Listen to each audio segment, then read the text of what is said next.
திருவைகுந்த காலத்தியில் எழுந்தருளி அருள்பாலிக்கும் முக்குறுணி விநாயகர் திருவருளையும் ஸ்ரீ கோவலரம்மையுடனாய திருவைகுந்த காலத்தியப்பர் திருவருளை சிந்திக்கின்றோம்.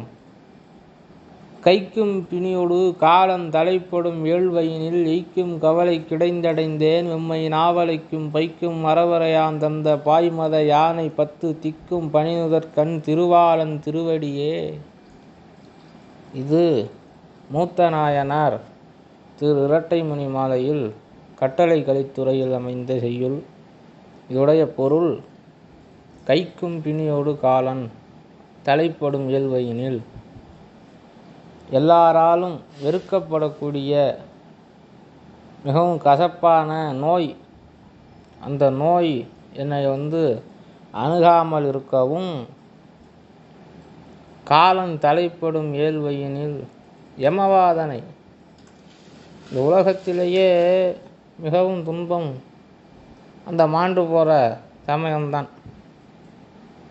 அப்படிப்பட்ட யமன் என்னை அணுகாமலும், நோய் என்னை நலிய செய்து அந்த கவலைக்கெல்லாம் நான் இடமா இல்லாமல் நான் ஒன்று செய்து விட்டேன். அதனால் எனக்கு இனி இந்த நோயை பற்றிய கவலையும் யமனை பற்றிய கவலையும் இருக்க போவது இல்லை. இடைந்தடைந்தேன் வெம்மை நாவலிக்கும் பைக்கும் அறவரையாம் தந்த பாய்மத யானை.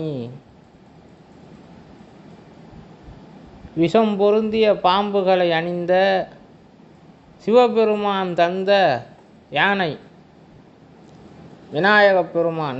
நெத்தியில கண்ணுடைய அருள் செல்வம் மிக்க அந்த விநாயகப் பெருமானுடைய திருவடியை நான் அடைந்து விட்டேன். அதனால் எனக்கு இந்த நோய் என்னை ஒன்றும் நீ செய்யாது. அதான் நம்ம ஞானசம்பந்தர் அச்சம் இலர் பாவம் இலர் கேடும் இலர் அடியார் நிச்சம் ஒரு நோயும் இலர்னர். அப்படி இந்த நோய் என்னை அணுகாது. யமதர்மன் என்னிடம் வரமாட்டான். ஏன்னா அந்த விநாயகப் பெருமானுடைய திருவடியை அடைக்கலம் புகுந்து விட்டேன். ஆகையினால் நீங்களும் போய் அந்த பிள்ளையாரோட திருவடியில் அடைக்கலம் புகுங்கள். அந்த பிள்ளையாருடைய திருவடிக்கு சரணம் புகுங்கள். நீங்களும் இந்த நோயிலிருந்தும் யமனிடமிருந்தும் காப்பாற்றப்படுவீர்கள். ஆரோக்கியம் உங்களுக்கு கிடைக்கும், உங்களுக்கு முக்தி கிடைக்கும் அப்படின்னு நம்ம கபில தேவநாயனார் அருள் செய்துள்ளார்.